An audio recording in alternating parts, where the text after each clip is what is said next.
Digital banking और online खरीदारी के दौर में फ्रॉड एक आम सी चीज़ बन गया है। कभी ओटीपी का मुतालबा किया जाता है, कभी ऑनलाइन बैंकिंग के नाम पर आपकी ज़ाती मालूमात जो है वो मांगी जाती हैं, और कभी कोरियर सर्विस का नुमाइंदा बनकर आपसे आपकी ज़ाती मालूमात ली जाती हैं।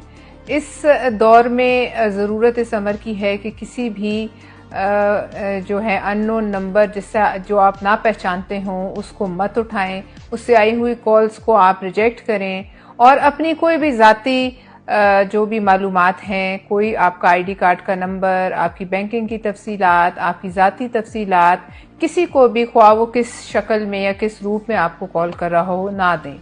इस तरीके से आप ऑनलाइन फ्रॉड से बच सकेंगे। अपने आप को भी महफूज रखें और अपने प्यारों को भी महफूज रखें।